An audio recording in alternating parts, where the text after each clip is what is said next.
امشب در 24 غزه در انتظار آتش‌بس، اسرائیل چشم به راه بازگشت گروگان‌ها به خانه. قطر میگه اولین گروه از زنان و کودکان گروگان بعد از ظهر جمعه آزاد میشن.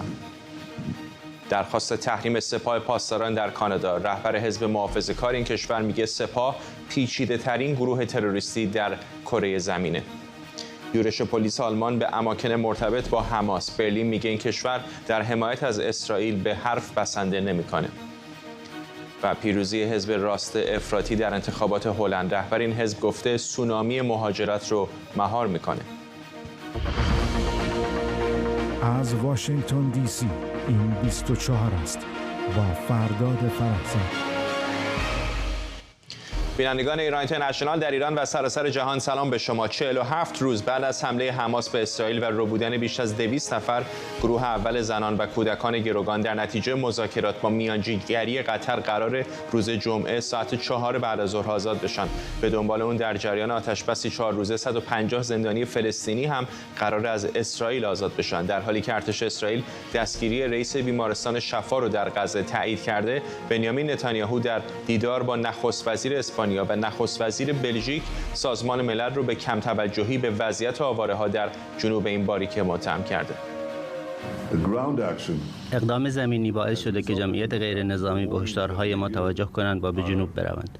وقتی آنها به سمت جنوب می روند، ما با ارائه کمک‌های بشردوستانه به آنها یاری می رسانیم. در حال حاضر تقریباً 150 کامیون کمک رسانی وارد میشه و انتظار میره این تعداد به 200 یا بیشتر افزایش پیدا کنه.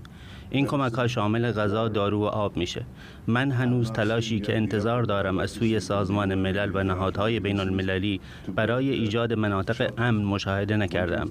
با نزدیک شدن زمستان هیچ دلیلی برای عدم برپایی 10,000 چادر در کنار مناطق امن وجود نداره. به این دلیل که سازمان ملل وارد این مناطق امن نمیشه که به نظرم تکان دهنده است. همکارم بابک اسحاقی از تل‌آویو ما پیوسته. بابک، اول با تازه ترین ها در مورد وضعیت این توافق برای آتش‌بس 4 روزه شروع کنیم.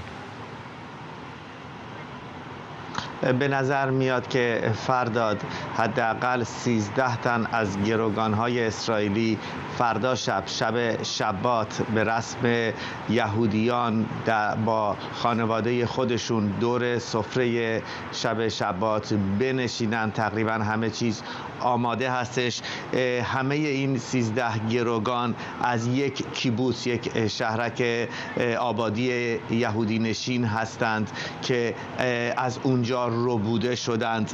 4 کودک، 3 مادر، 1 مادر بزرگ و 5 زن سالمند قرار هستش که فردا پس از اینکه از 7 صبح آتش بس برقرار شد ساعت 4 بعد از ظهر در گذرگاه رفح به دست مصری ها سپرده بشن، از اونجا وارد اسرائیل بشن، به یک پایگاه ارتشی به نام خطریم که در کنار مرز مصر و اسرائیل هست اونجا برده خواهند شد. اولین معاینات پزشکی را اونجا از اونها انجام میدن. در همونجا هم میتونن با تلفن با خانواده های خودشون صحبت کنن. پس از اون سوار بر هلیکوپتر به 5 بیمارستانی که به همین منظور بخش‌هایی در اون آماده شده در اونجا خواهند رفت و ارتش اسرائیل و نیروهای امنیتی اسرائیل تنها از بزرگسالان اجازه بررسی و بازجویی را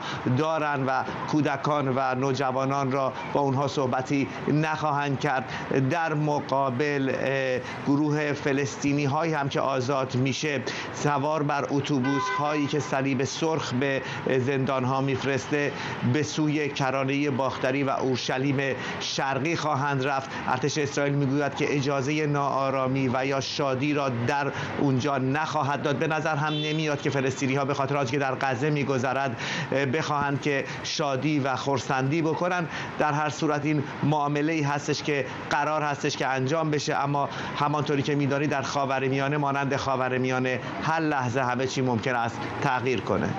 بابک، تو خود تازگی غزه بودی، از اونجا تازه برگشتی. یکم در مورد مشاهدات خودت بگو که روی زمین شرایط اونجا چطور بود؟ آنچه که بیش از همه مورد توجه قرار میگیره از ورود به غزه تا قلب شهر غزه در کنار بیمارستان شفا که من بودم فقط ویرانی است. ویرانی بزرگ نه، ویرانی گسترده. تقریبا هیچ خانه ای نیست که در اونجا یک بمبی منفجر نشده باشه. امروز شنیدم که در حین آتش بس بسیاری از اهالی غزه میخواهند که به خانه های خودشون برگردن و ببینن چه خبر هست، اما به باور من آنچه که من دیدم خانه ای وجود نخواهد داشت برای اونها. مناطقی هستش که تقریبا با خاک یکسان شده. در اونجا دیگر انسانی را نمیبینی به جز سربازان اسرائیلی، اما در کنار بیمارستان با گروهی از فلسطینیان که از بیمارستان اومده بودند بیرون و میخواستن به جنوب غزه برن دیدار کردم. در چشمان اونها فرداد خشم بود، خشم و نگرانی و ناراحتی، و نمیدانم که این خشم از سربازان اسرائیل بود که آنها را بمباران کردند یا از سازمان حماس که اونها را به این روز انداخته با حمله 7 اکتبرش. وقتی با یکی از اونها صحبت کردم، او به خاطر اینکه در دست سربازان اسرائیل هست، اسرائیل اونجا را الان در دست داره، نتونست که در مورد سربازان چیزی بگه و از ترس اینکه به جنوب غزه می رود و در اونجا هم افراد حماس هستند، در مورد حماس هم چیزی به ما نگفت. فقط تنها یک جمله را گفت: ما خسته شدیم، ما خسته شدیم. ممنونم از تو بابک اسحاقی، خبرنگار ما در تل‌آویو. رئیس جمهوری آمریکا در تماس‌های تلفنی با امیر قطر و همینطور رئیس جمهوری مصر از میانجیگری این دو کشور برای دستیابی به توافق برای آزادی گروگان‌ها قدردانی کرده. همزمان جو بایدن با نخست وزیر اسرائیل هم در مورد آزادی گروگان‌ها صحبت کرده. بیانیه کاخ سفید میگه آمریکا و قطر متعهد شدند در تماس نزدیک باقی بمونن تا اطمینان حاصل کنند که این توافق به طور کامل اجرا میشه. رئیس موساد به قطر سفر کرده تا با نخست وزیر و مقامات این کشور درباره آزادی گروگان‌ها گفتگو کنه. دیوید بارنیا در این سفر فهرست گروگان‌هایی که قرار پنجشنبه آزاد بشن دریافت کرده. بایدن 2 سال پیش قطر رو به عنوان متحد اصلی خارج از ناتو آمریکا در خاورمیانه و شمال آفریقا اعلام کرده بود. سخنگوی وزارت خارجه قطر میگه آتشبس موقت میان اسرائیل و حماس از صبح جمعه شروع میشه. او گفته فهرست غیر نظامیانی که باید آزاد بشن به هر دو طرف تحویل داده شده. در حال حاضر تماس بین همه طرف‌ها تحت میانجیگری قطر و شرکای منطقه‌ای و بین‌المللی ما تموم شده. فهرست غیر نظامیان دو طرف که آزاد میشن تهیه و به هر دو طرف داده شده.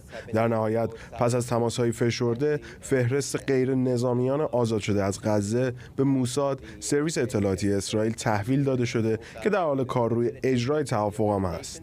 بر این اساس آتش بس انسان دوستانه ساعت 7 صبح جمعه 24 نوامبر شروع میشه. اولین دسته از گروگان‌های غیر نظامی حدود ساعت 4 بعد از ظهر جمعه آزاد میشن. اونها 13 زن و کودک هستن و اگه بعضی از یک خانواده باشن همشون در این گروه اول با هم آزاد میشن. همونطور که گفتیم این تبادل گروگان‌ها شامل 50 نفر در طول 4 روزه.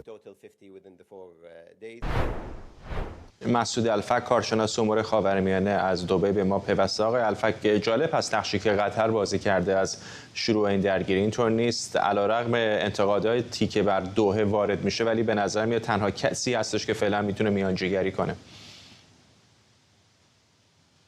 بله، مسلماً قطر به دلیل روابطی که با حماس داره و همچنین قطر روابطی هم از قبل شاید اولین کشوری باشه در بین کشورهای شورای همکاری که با اسرائیل رابطه داشته، هرچند که این روابط منجر به برقراری روابط دیپلماتیک و باز کردن سفارتخانه‌ها نشده، اما تماس‌ها بین اسرائیل و دوحه وجود داشته از دیر وقت و الان هم که قطر در کنار مصر، البته مصر به دلیل اینکه باید نقش لوجستیکی رو در میان بازی بکنه با عنوان واسطه‌ای دیگر در این میان در حال ایفای نقش هست.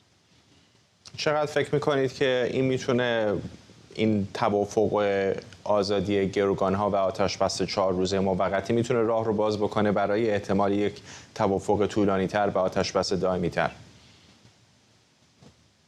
من به شخصه به این مسئله بدبین هستم و اسرائیلی‌ها دارن تأکید میکنن که بعد از پایان این وقفه، اگر نگیم که آتش بس، در عربی اسمش هم گذاشتن هدنه، وقفه اطلاق النار، این وقفه در حقیقت شاید بتونه یک زمینه‌هایی رو برای گفتگو آماده بکنه. اما اسرائیل اعلام کرده تا زمانی که حماس در غزه حضور داره جنگ ادامه پیدا خواهد کرد. بعد از پایان این وقفه جنگ از سر گرفته خواهد شد و شاید تا 2 ماه طول بکشه. این چیزی که اسرائیلی‌ها گفتن. اما با این همه هنوز امیدهایی وجود داره که شاید در این مدت تحت فشارهای بین المللی و منطقه‌ای یک آتش‌بس دراز مدت برقرار بشه. اما تا کنون اسرائیل‌ها اعلام کردند که آتش‌بسی وجود نخواهد داشت و حماس رو باید حتما از غزه از بین ببرد. ممنونم از شما مسعود الفک، کارشناس امور خاورمیانه از دبی. این را هم اشاره بکنم که امروز در برنامه دوم 24 گسترش نفوذ قطر در تحولات خاورمیانه رو مفصل بررسی می‌کنیم. از آغاز حمله حماس، اسرائیل بارها به نقش جمهوری اسلامی در این حمله تاکید کرده. اسرائیل به تازگی گفته این حمایت‌های تهران از حماس نه فقط در بخش آموزش بلکه در تامین مستقیم مهمات و سلاح هم بوده. گزارشی ببینیم از اردوان روزبه از پایگاهی در تل‌آویو.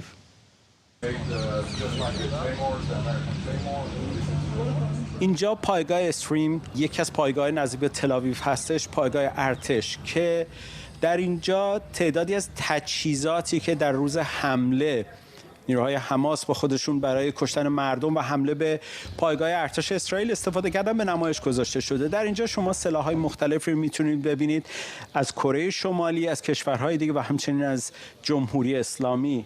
تعداد از خونپاره‌های 60 که اینجا دیده میشه و همچنین آرپیجی‌ها ساخت جمهوری اسلامی هستش. همچنین یک پهپاد هم اینجا دیده میشه که از نمونه پهپادهایی هستش که جمهوری اسلامی در اختیار نیروهای حماس برای حمله به اسرائیل قرار داده. این پهپادهای انتحاری ساخت جمهوری اسلامی به نحوی طراحی شدن که به سادگی بر اساس شماره سرهم بشن تا حتی افراد غیر متخصص هم بتونن از اونها استفاده کنن.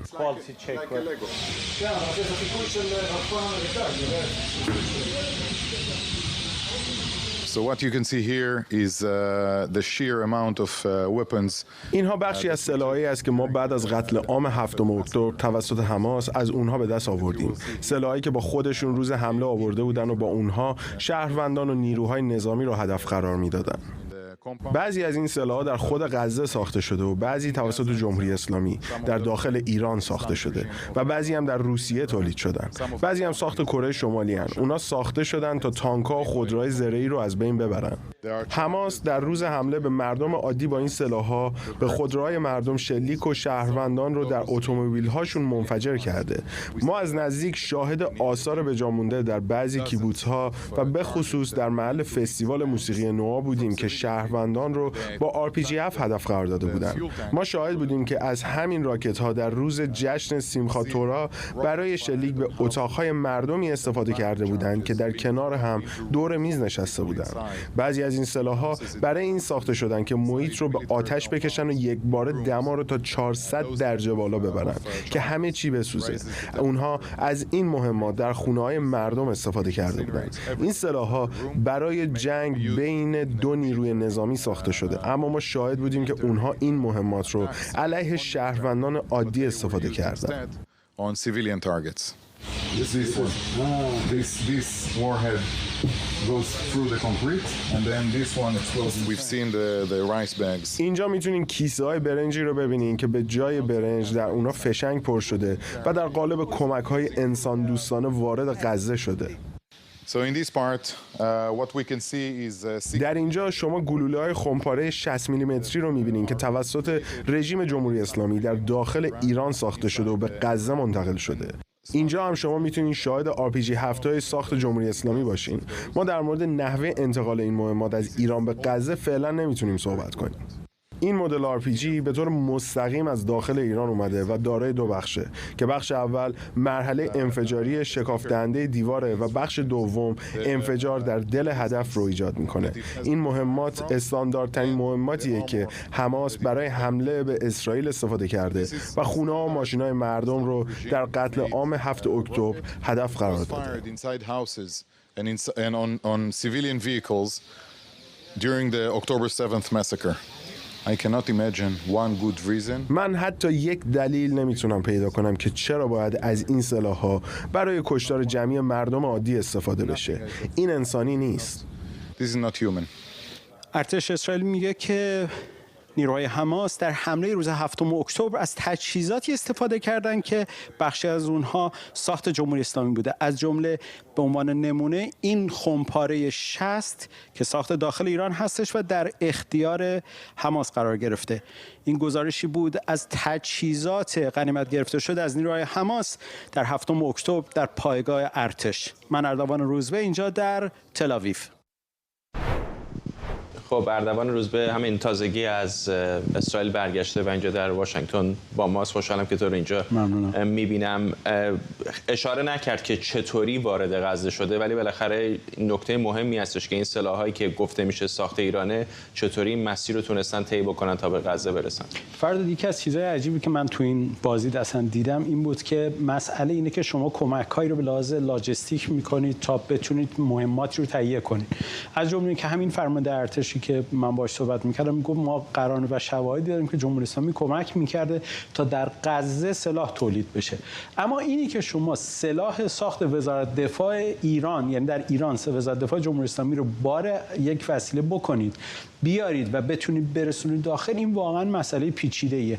خب بعضی از صحبت‌ها به قول این برای آبیا آفتر ریکورد دیگه من نمیتونم راجع بهش صحبت بکنم، ولی میتونم به طور کلی بگم که جمهوری اسلامی یه پروسه خیلی طولانی رو برای انجام این کار انتخاب کرده و با هزینه‌های بسیار سنگین. کافیه بدونیم که اگر یه خمپاره 60 همون چیزی که در دست من در اون صحنه آخر می‌دیدید یه قیمتش به طور نرمال مثلا 100 تا 150 دلار باشه، این خمپاره 60 در دست نیروهای حماس $10,000 هزینه میبره تا میرسه.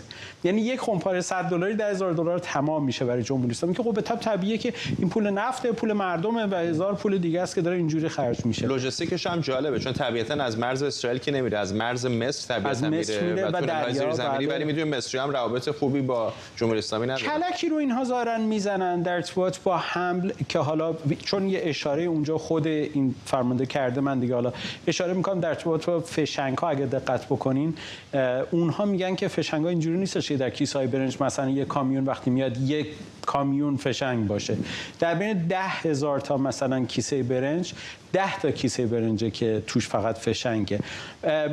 فرض بر این بذارید که به همین ترتیب وارد میشه دیگه. یعنی میشه گفتش که یه نتیجه اساسی که میشه از این موضوع گرفت اینه که ما میفهمیم سالهای سال جمهوری اسلامی داره برنامه‌ریزی میکنه و داره حمایت میکنه. یعنی اگر فرض کنیم آنچه که اشاره میکنه ارتش اسرائیل داله برای اینکه نحوه ورودش به داخل غزه اینطوری نیستش که یک کامیون پر مهمات بتونه وارد بشه، یعنی در طول سالیان متمادی این تجهیزات، این لوازم، این امکانات داشته خیلی اندک و قطره چکانی وارد غزه میشده. اما اجازه بدید این نکته بگم چرا این سوال مهمیه که ما چرا باید سلاح جمهوری اسلامی رو در غزه ببینیم. شاید این سوالی بود که من از این فرمانده هم کردم. اشاره جالبی میکرد، میگفتش که به هر حال مسئله اینه که شما وقتی یک حمایت رو میخواید اثبات بکنین به کسانی که پشت سرشون وایسادین، بد نیستش که نشون بدید تا کجا پاشون میستید. و شاید جمهوری اسلامی این یک نشانه ای رو تقریبا داشته میذاشته برای اینکه نشون بده چقدر حامی کسانی هستن که در روز 7 اکتبر محصولش کشته شدن 1200 آدم و قتل عام اونها شده. چون تمام پهپادهای انتحاری که در جبهه پیدا شده بود ساخت جمهوری اسلامی بود.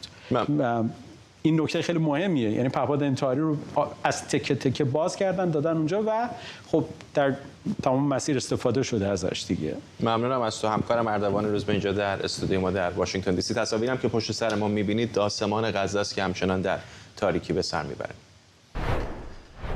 پیر پولیو رهبر حزب محافظه‌کار کانادا در جلسه با حضور خبرنگاران اعلام کرده سپاه پاسداران به عنوان مجهزترین و ثروتمندترین گروه تروریستی باید در فهرست گروه‌های تروریستی کانادا قرار بگیره. او با انتقاد شدید از سیاست‌های جاستین ترودو نخست وزیر کانادا گفته بعد از 8 سال دولت لیبرال کانادا در بدترین شرایطش قرار گرفته. ما اینجا ملیسا لانسمن عضو پارلمان تورنهیل رو با خودمون داریم. همینطور رومن بابر کاندیدای محافظه‌کار برای یورک سنتر اینجا با ماست. ما گرد هم اومدیم تا یک طرح معقول برای محافظت از آزادی و امنیت کانادایی‌ها در شرایط کنونی رو ارائه بدیم. بعد از 8 سال رهبری جاستین ترودو کانادا مکان خطرناکی شده. جرائم ناشی از نفرت پراکنی 150% افزایش پیدا کرده و سیاست اقتصادی او ناامیدی بیشتری ایجاد کرده. سیاست‌های حساس و تفرقه انگیز او کانادایی‌ها را علیه کانادایی‌ها قرار داده و قوانین ضعیفش به مجرما و سایر مجریان خشونت اجازه میده تا آزادانه در خیابان‌های ما راه برن و هموطنای خودشون رو وحشت زده کنن. بنابراین امروز محافظه‌کارا یک برنامه عملی و عقلانی رو برای محافظت از مردم ارائه میدن. اولین پیشنهاد ما اینه که از دولت می‌خوایم فوراً گروه تروریستی سپاه پاسداران ایران رو ممنوع کنه. این پیچیده ترین گروه تروریستی با بودجه فراوان در کل جهان هست. این سازمان پشت پرده حملات 7 اکتبر به اسرائیل بود. این سازمان با سایر گروه‌های تروریستی مانند حزب الله که در کانادا فعالیتش جرم انگاری شده همدستی داره. بر اساس گزارش‌های جهانی اخیر 700 مأمور رژیم ایران و سپاه پاسداران انقلاب اسلامی با استفاده از پول‌های دزدیده شده با مسئولیت از مجازات فعالیت می‌کنند. جمعیت‌های ایرانی و یهودی ما رو تهدید می‌کنند و کانادایی‌ها رو در خاک ما در معرض خطر قرار میدن. اضافه کنم که تقریباً 4 سال پیش این گروه تروریستی با شلیک موشک به یک هواپیمای غیر نظامی بیش از 100 کانادایی رو کشت. تصور کنید چه نوع نخست وزیری به یک گروه تروریستی اجازه میده موشک شلیک کنه و مردم ما رو به قتل برسونه و حالا 4 سال بعد به اونها اجازه میده تا در کشور ما بدون مجازات قانونی فعالیت کنند. این مایه شرمساریه و زمان اون رسیده که جاستین ترودو همین امروز با تحریم از مردم ما در برابر این قاتلا و تروریست‌های سپاه دفاع کنه. ما باید برای بیرون روندن تک تک عوامل رژیم و تروریستایی که در این کشور فعالیت میکنن که 700 نفر از اونها شناسایی شدن تلاش کنیم. دوم، ما باید یک سیستم ثبت نفوذ خارجی ایجاد کنیم، کاری که دولت وعده داده بود در ژوئن انجام بده. ما چندین ایستگاه پلیسی تحت کنترل پکن داریم که مردم چین رو در کانادا آزار میدن. همونطور که گفتم 700 مأمور رژیم ایران داریم که ایرانی‌ها و یهودیای مقیم کانادا رو آزار میدن و تعداد بیشمار دیگه‌ای ممکنه در حال فعالیت باشند. ما به یک دفتر ثبت جاسوسای خارجی نیاز داریم تا نام هر کسی که برای یک دیکتاتور خارجی کار میکنه رو منتشر و افشا کنه. همکارم مهسا مرتضوی از تورنتو با ماست. مهسا، خودت بارها با رهبر اپوزیسیون کانادا صحبت کردی، همیشه هم بالاخره اشاره داشته به نقش سپاه پاسداران و اینکه میخواد به عنوان یک گروه تروریستی در کانادا شناخته بشه، ولی جالب هستش که در این سخنرانیش این اولین نکته‌ای بود که به اون اشاره کرد. درسته فرداد، پیر پولیف و حزبش بیشتر از حتی شاید زمانی که ایرانی کانادایی ها تلاش میکنن سپاه پاسداران رو در لیست گروه های تروریستی قرار بدن بر این کار اصرار داشتند. از 5 سال پیش، از سال 2018، از تابستان 2018 که یعنی بیش از 5 سال گذشته، یک لایحه‌ای به مجلس برده شد و تصویب شد که سپاه پاسداران در لیست گروه های تروریستی قرار بگیره. بعد از اون 2 سال بعد از اون بود که شلیک 2 موشک سپاه پاسداران بیشتر از 100 نفر کانادایی رو در هواپیمای اوکراینی جانشون رو گرفت و همچنان این گروه در لیست گروه‌های تروریستی قرار نگرفته، با اینکه نیروی قدس سپاه پاسداران در گروه‌های تروریستی هست، اما همچنان سپاه پاسداران به صورت کل در این لیست قرار نگرفته. این موضوعی که من خودم به جرئت میتونم بگم هفته یک بار حداقل در مجلس کانادا بر اون صحبت میشه. پیر پولیو بسیار مصر هست تا جاستین ترودو رو پاسخگو بکنه که چرا در طول مدت 5 سال گذشته این کار رو نکرده. نکته جالبی که در این گزارش هست، چون همونطور که گفتم این 5 ساله که این موضوع ادامه داره، اما نکته جدیدی که وجود داره اینه که 700 نفر از کسانی که با وابستگی‌های به جمهوری اسلامی هستن در کانادا دارن زندگی میکنن، مسئولیت سیاسی دارن، زندگی راحتی دارن انجام میدن. نمونه‌هاش رو من خودم هم دیدم و بارها در گزارش‌های مختلف هم از خبرگزاری‌های کانادایی به اون اشاره شده و این بار هم گلوبال نیوز در یک گزارش کامل نشون داده که حداقل 700 نفر از کسانی که وابستگی‌های به جمهوری اسلامی دارن در حال حاضر با امنیت سیاسی اینجا دارن زندگی میکنن. اما تحریم هایی که در طول بیش از 1 سال گذشته وضع شد، 10,000 نفر از افراد سپاه پاسداران رو به صورت اتوماتیک توی لیست تحریم ها قرار داد، چند صد نفر رو به صورت خاص تحریم کردن. اما همچنان کسانی که میبایست از این تحریم ها در واقع باعث میشد که نتونن در کانادا زندگی بکنن، اما همچنان در کانادا هستن و این نشون میده که با اینکه قانون وجود داره ولی مجری قانون به اندازه کافی تلاش نمیکنه و این چیزی هستش که پیر پالیو و حزبش دارن روی اون پافشاری میکنن. فرداد، سناتور محافظه‌کار کانادایی، رهبر سناتورهای محافظه‌کار کانادا آقای پلت هم 2 روز گذشته در مجلس سنای کانادا همین سوال رو مطرح کرد که کی قرار هست سپاه پاسداران در لیست گروه‌های تروریستی قرار بگیره. حالا با توجه به شواهدی که اردوان هم به اونها به صورت مفصل اشاره کرد، پیر پالیف هم در یک مصاحبه‌ای که با خود من داشت گفت امکان نداره که حماس بتونه یک حمله چنین پیچیده‌ای رو به تنهایی انجام بده و رد پای جمهوری اسلامی در این کار دیده میشه و حالا هم این رو تاکید میکنه که سپاه پاسداران ممکنه به عنوان یک پلتفرم از کانادا استفاده بکنه تا جنگ‌های نیابتی خودش رو تجهیز بکنه، حمایت مالی انجام بده و با توجه به اینها به نظر نمیاد که رهبر حزب محافظه‌کار در این مورد کوتاه بیاد در برنامه‌هایی که برای حفاظت از جان کانادایی‌ها، یعنی برای ساختن یک کانادای امن امروز صحبتش رو میکرد. همونطوری که خودت گفتی به عنوان اولین مورد به سپاه پاسداران اشاره کرد و این موضوع همچنان در مجلس کانادا، در سنای کانادا، در میان ایرانی کانادایی‌ها موضوع بسیار داغیه، با این که حزب لیبرال بارها هم توجیهاتی رو ارائه داده به قول حزب محافظه‌کار که اینها رو به عنوان توجیه حساب میکنه، اینکه کسانی که خدمت سربازی رفتن در ایران در سپاه، اگر قانون در واقع تحریم سپاه شامل حالشون بشه نمیتونن وارد کانادا بشن. به عنوان یک واحدی که کاملا مرتبط با دولت هست، اگر سپاه در لیست گروه‌های تروریستی قرار بگیره، معاملات مالی مردم عادی مثل کسایی که حقوقشون رو اینجا میارن و از صرافی‌ها نقد میکنن اونها هم نمیشه انجام بشه. اما حزب محافظه‌کار این تاکید رو داره که 5 سال زمان کافی بوده برای دولت لیبرال کانادا تا بتونه تبصره‌هایی برای این قانون در نظر بگیره، تا بتونه این افراد که جان ایرانی کانادایی‌ها و همچنین کانادایی‌ها رو تهدید می‌کنن در کانادا، بتونه اینها رو از خاک کانادا اخراج بکنه و جلوی اومدن هرچه بیشتر اونها رو هم بگیره. ممنونم از تو مهسا مرتضوی، خبرنگار ما در تورنتو کانادا. بررسی برنامه هسته‌ای ایران بر اساس معاهده منع اشاعه هسته‌ای در شورای حکام آژانس بین‌المللی انرژی اتمی به پایان رسید. برخی اعضای شورای حکام بعد از گزارش مدیر کل آژانس درباره فعالیت‌های هسته‌ای ایران از مقامات جمهوری اسلامی خواستند ضمن عدم توسعه برنامه هسته‌ایش به فوراً با بازرسان آژانس همکاری کنند. نماینده آمریکا در شورای حکام اعلام کرده کشورش 1 میلیون یورو برای فعالیت‌های راستی آزمایی آژانس در ایران اختصاص میده. جزئیات بیشتر از همکارم احمد صمدی.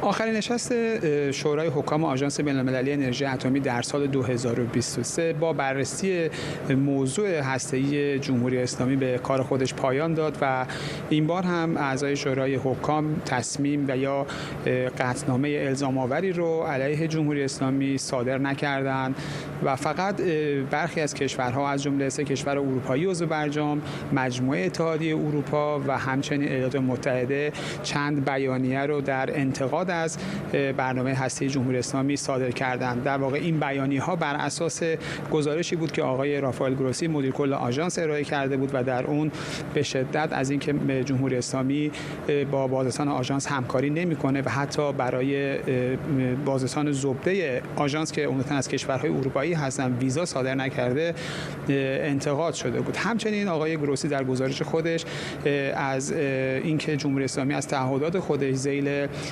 پادمان‌های آژانس و همچنین قطعنامه 2231 شورای امنیت در واقع عدول کرده بود هم انتقاد کرد و بر همین اساس هم در بیانیه‌هایی که ایالات متحده، کشورهای اروپایی و همچنین اتحادیه اروپا صادر کردند به موضوعات مهمی اشاره شد که از جمله اونها ایالات متحده تاکید داشت که جمهوری اسلامی باید برنامه غنیسازی 60% خودش رو به طور کامل متوقف بکنه، چرا که به لحاظ منطقی هیچ کاربرد صلح‌آمیز و غیر نظامی نداره و تمام کشورهایی هم که عضو آژانس بین‌المللی انرژی اتمی هستن هم این سطح از غنیسازی رو انجام نمیدن.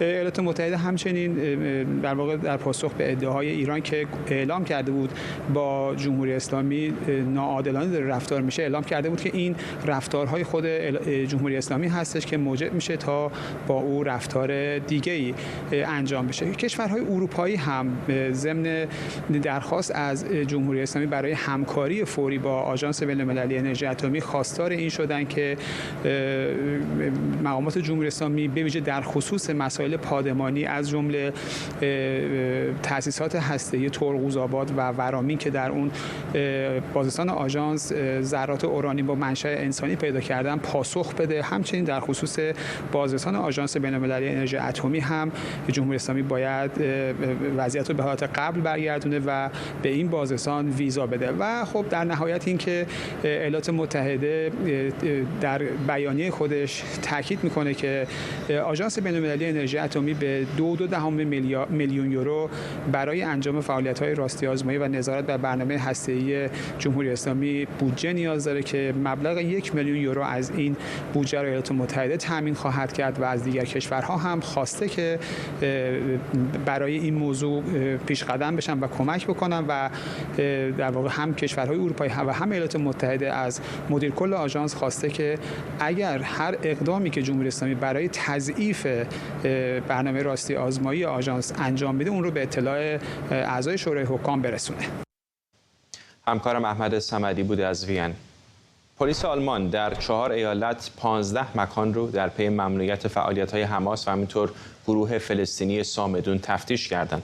وزارت کشور آلمان در بیانیه اعلام کرده این عملیات برای اجرای ممنوعیت و همینطور از بین بردن ساختارهای غیرقانونی حماس انجام شده. آلمان حماس رو سازمانی تروریستی میشناسه. بر اساس اطلاعات وزارت کشور آلمان نزدیک به 450 عضو حماس در آلمان مشغول فعالیت‌هایی مثل تبلیغات و جمع‌آوری کمک مالی برای این گروهند. نانسی فیزر وزیر کشور آلمان بعد از این عملیات گفت این کشور فقط به ابراز همبستگی با اسرائیل و یهودیان بسنده نمیکنه.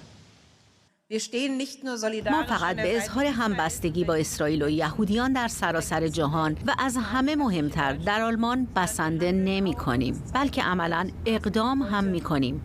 این امر در اقدامات امروز ما که در پی ممنوعیت فعالیت‌های حماس و صمیدون صورت گرفته به روشنی نمایانه.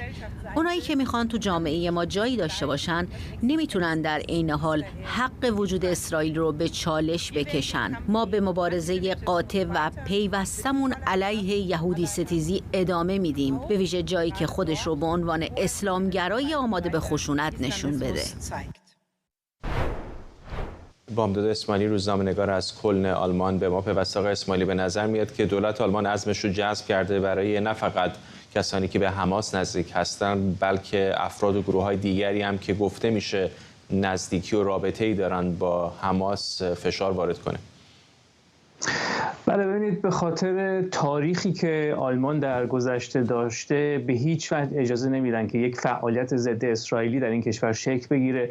همونجور که شما هم گفتید، نانسی فیزر وزیر کشور گفته که به اقدامات خود علیه اسلامگران افراطی ادامه میدیم و وزارت کشور هم بیانیه‌ای منتشر کرده که گفته که به خصوص شبکه صامدون رو فعالیتاشون رو در واقع جلوگیری میکنن ازش. صامدون شبکه بین‌المللی دفاع از زندانیان فلسطینی هست و هدف عملیات امروز رساندن این پیام بود که آلمان به هیچ وجه ستایش و حمایت از ترور حماس علیه اسرائیل رو نمیپذیره. همونجوری که در مقدمه هم دیدیم 300 پلیس امروز در 15 ساختمان مرتبط با حماس و صامدون در برلین و ایالت‌های دیگر به جستجو پرداختند و شواهد مالی و کتاب‌ها و مدارکی رو رو جمع‌آوری کردن و گفته میشه که این افراد در سازماندهی اقدامات گروه تروریستی حماس نقش داشتن.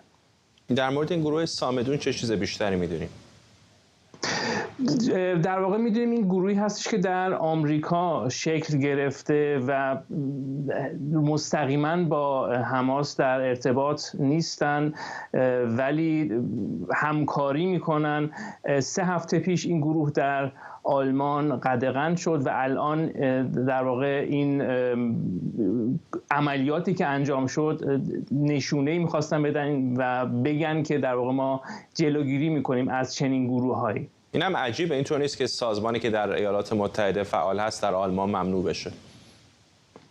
به هر حال همونجور که گفتم آلمان میخواد جلوی همه کسانی که علیه اسرائیل فعالیت دارن رو بگیره. نگرانی هایی هستش که خب این جنگ غزه به آلمان هم سرایت کنه، امنیت داخلی رو به هم بزنه. برای همین آلمان الان نظارتش رو بر گروه های اسلامی چند برابر کرده. رسانه ها مدام در مورد تظاهرات های هواداران اسرائیل و فلسطین گزارش میده و میدونیم که در سالهای گذشته پناهجویان مسلمان زیادی به آلمان اومدن که لزوما در کشورشون در مورد اسرائیل و هولوکاست و نقش آلمان در جنگ جهانی دوم به خصوص چیز زیادی نشیدن یا اگه هم شنیدن بد شنیدن. بنابراین آلمان الان با چالش بسیار بزرگی روبروه و باید به مهاجرین مسلمان تازه وارد در واقع مسائل اسرائیل رو توضیح بده، در مدارس کلاسایی که براشون میذارن صحبت کنه در موردش و این یک معضل بسیار بزرگیه. گفته میشه که میخوان شهروندی آلمان رو در آینده به کسانی بدن که اسرائیل رو قبول داره. ممنونم از شما. بامداد اسماعیلی، روزنامه‌نگار از کلن آلمان. گرت ویلدرز، رهبر حزب راست افراطی هلند موسوم به حزب آزادی، بعد از پیروزی در انتخابات پارلمانی کشور گفت سونامی مهاجرت رو محدود میکنه. گرت ویلدرز به انتقادهاش از اسلام و مواضع مهاجر ستیزانش شهره است. حزب تحت رهبری او با دست به دست آوردن 37 کرسی مأمور تشکیل دولت ائتلافی خواهد بود که البته برای جلب احزاب رقیب با چالش سختی روبرو میشن، چرا که مجبور ائتلافی با حداقل 76 کرسی تشکیل بده. یک بلوک چپ با 25 کرسی در جایگاه دوم و حزب راست میانه هلند هم با 24 کرسی در جایگاه سوم قرار گرفته. ما اطمینان حاصل خواهیم کرد که هلند دوباره برای مردم هلند خواهد بود. ما سونامی پناهندگی و مهاجرت را محدود خواهیم کرد. مردم دوباره پول بیشتری در کیف خود خواهند داشت. میثم بادامچی، پژوهشگر علوم سیاسی از ترکیه با ماست. آقای بادامچی، برای هلند که به عنوان کشوری لیبرال شناخته میشه این گردش به راست جدی هست، اینطور نیست؟ با سلام خدمت شما بینندگان.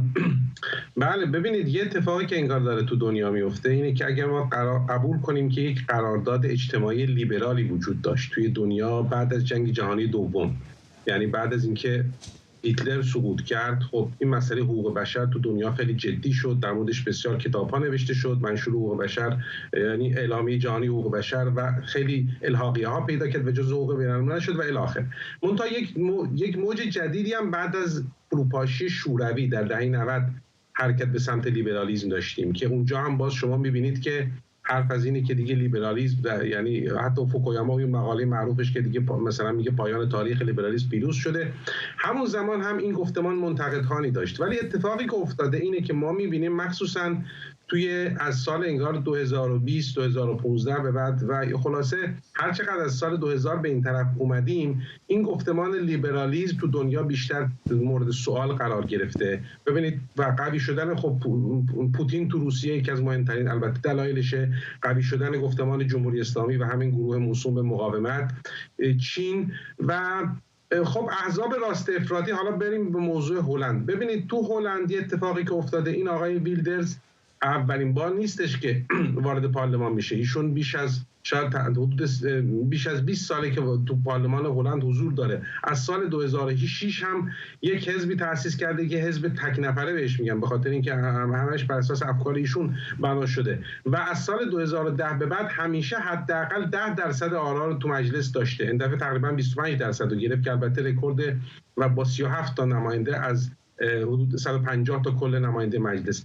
منتها اتفاقی که افتاد هیچ وقت با ویلدرز و حزب برای آزادی او احزاب دیگه که احزاب راست یا چپ میانه بودن ائتلاف نکردن.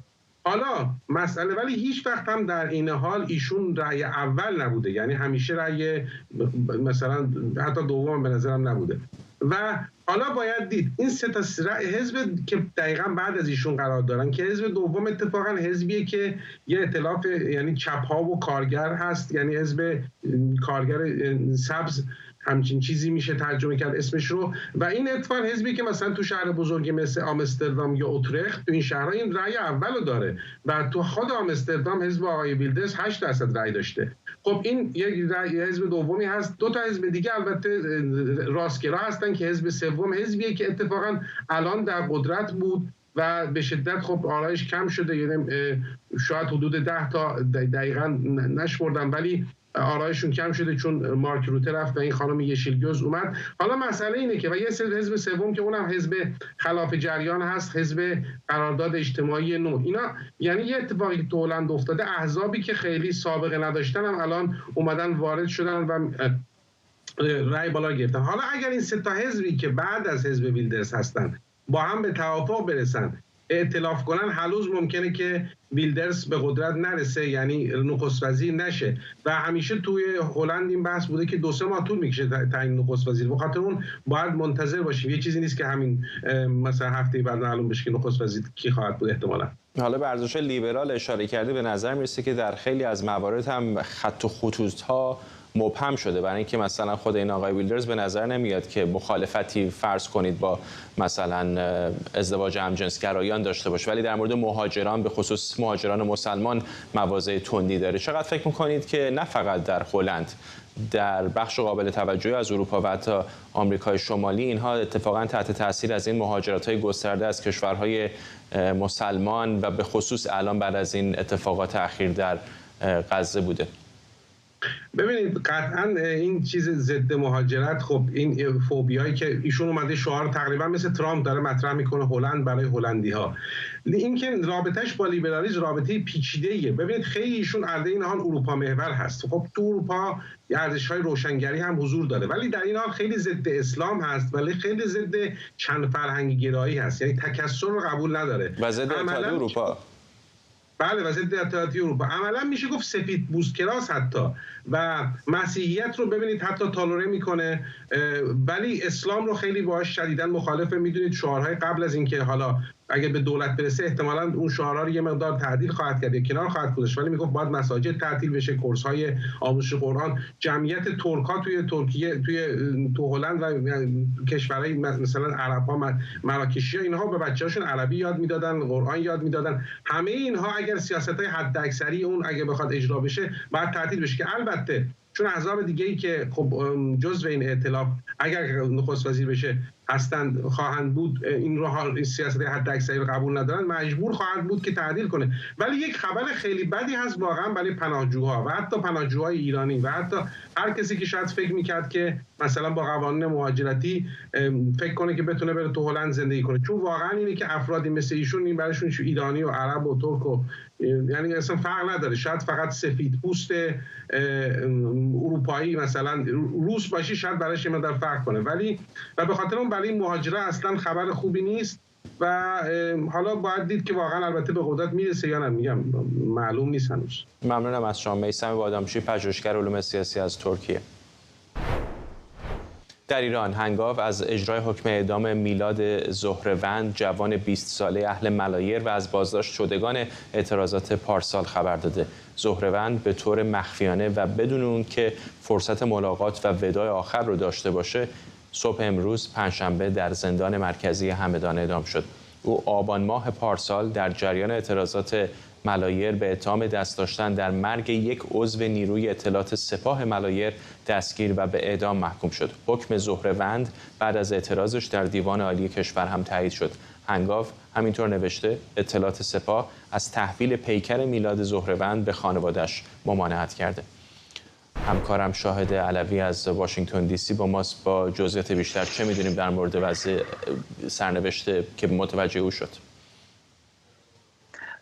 فرداد، میلاد زهروند پرونده عجیبی در، البته خیلی هم نمیشه گفت عجیب، چون پرونده های سیاسی در سالهای گذشته همین وضع در ایران داشتن.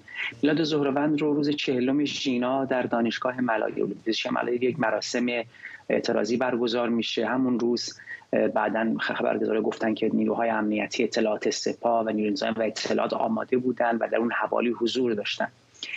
به فاصله کوتاهی، مثلا یک خیابون اونورتر، در واقع دیدم روزنامه‌نگاران چک کردن، فاصله مثلا 5-6 دقیقه‌ای در یک خیابونی به اسم سیف‌الدوله بلواری، اونجا یک درگیری رخ میده. این نزدیک کلانتری 12 در واقع ملایر هست. تو اون درگیری یک افسر اطلاعات سپاه، نظری اسمشو گفتن، کشته میشه.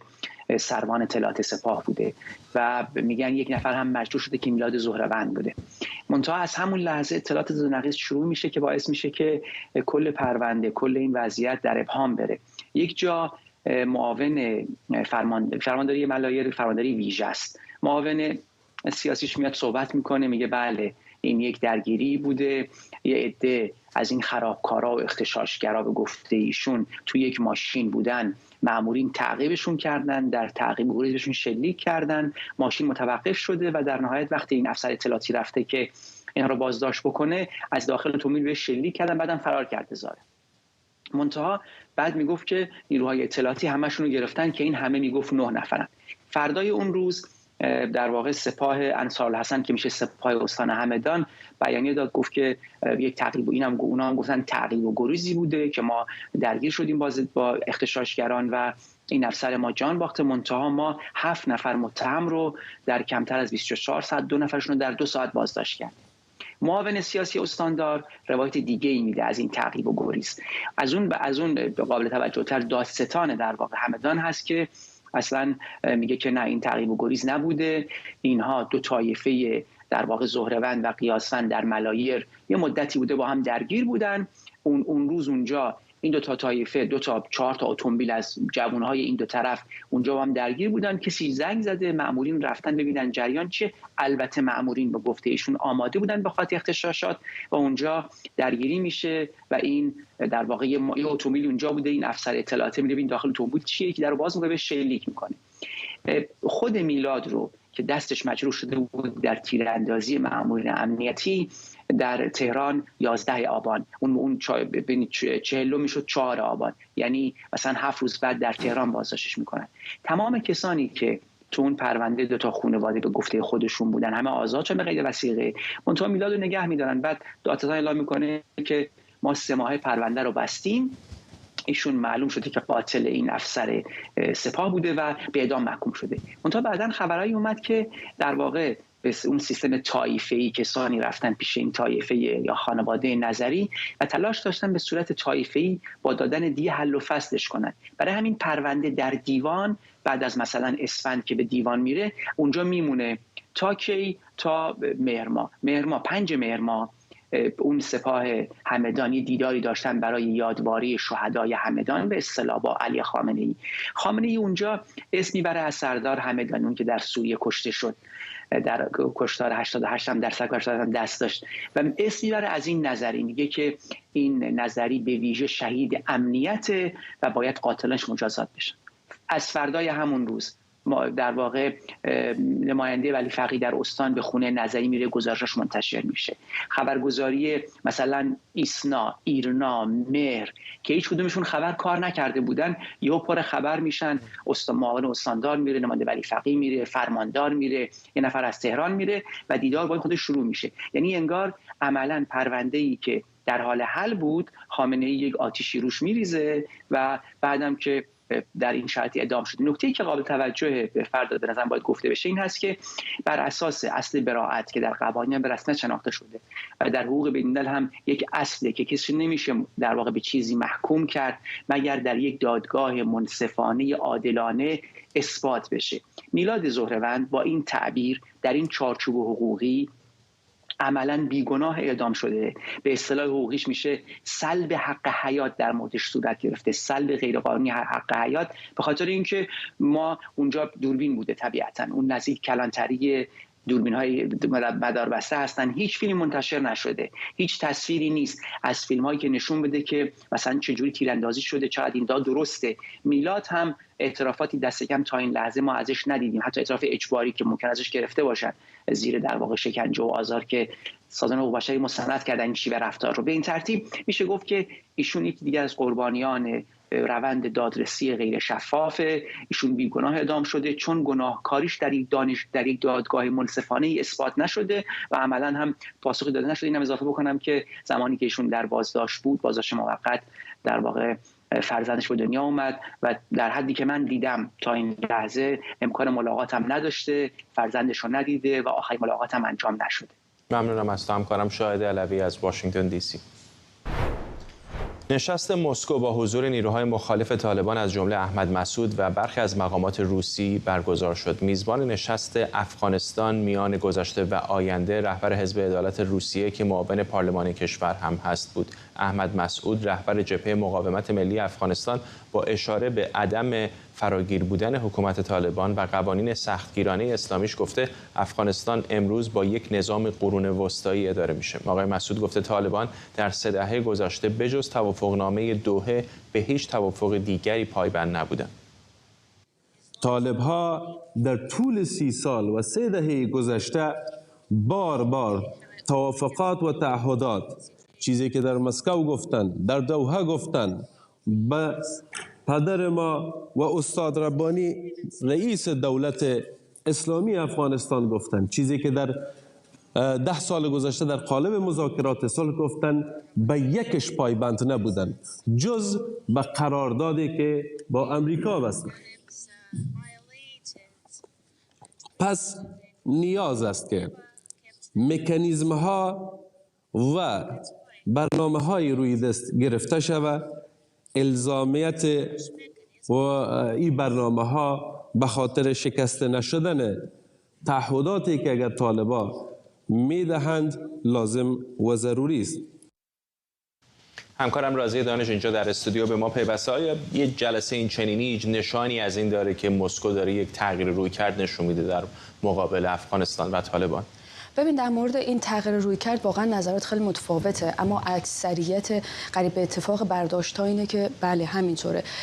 نشستی که امروز برگزار شده اولین نشست علنی بوده که روسیه با حضور مخالفین طالبان در مسکو برگزار کرده. گرچه این نشست نه از طرف وزارت خارجه روسیه برگزار شده بلکه از طرف معاون پارلمان برگزار شده، اما باز چون معاون پارلمان هم رئیس حزبیه که نزدیک به پوتینه، ما میتونیم این برداشت رو داشته باشیم که واقعا مسئله دور از نظر پوتین نبوده و او هم کمی متمایل هست که نظرات مخالفین طالب رو بشنوه و بدونه که آیا اونها میتونن به یک اجماعی برسند و یک طرفی باشن در گفتگوهای بین افغانی یا نه. کما اینکه روسیه بعد از شکست مذاکرات دوحه و بعد از خروج آمریکا و ناتو از افغانستان به جد به این باور بود که میتونه مذاکرات صلح دیگری رو در افغانستان و بین گروه‌های داخلی افغانستان بتونه شکل بده. سال اول سقوط طالبان گفتن که خب ما خیلی ناامید نیستیم و نشست فرمت مسکو رو برگزار کردن. نمایندگان طالبان رو، نمایندگان امارت اسلامی رو به مسکو دعوت کردن. هیئت با وزیر خارجه مسکو دیدار کرد. در سال دوم اما زمیر کابولوف، نماینده ویژه روسیه در امور افغانستان، کمی دچار تردید شد. سفری داشت به افغانستان، در کابل با مقامات دیدار کرد، بعد از اون به پاکستان رفت و گویا حضور طالبان در قدرت برای اونها این احساس رو میداد که آن چیزی که اونها فکر میکردن اتفاق نخواهد افتاد و طالبان سیاست انعطاف‌گرایانه‌ای رو در مقابل جامعه بین‌المللی و همساز با روسیه رو نخواهند داشت.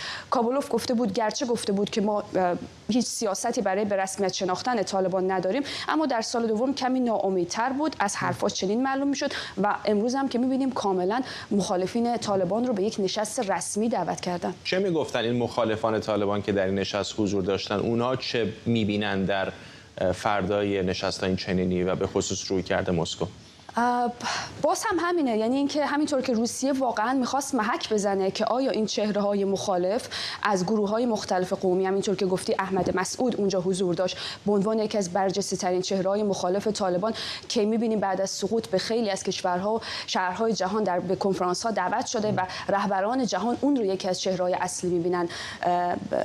میخواست این گروه رو محک بزنه. در کنار اون افراد دیگری بودند، حالا محمد محقق بود رهبر حزب وحدت ملی افغانستان، فضل احمد معنوی بود وزیر سابق عدلیه افغانستان و بعضی چهره‌های دیگه.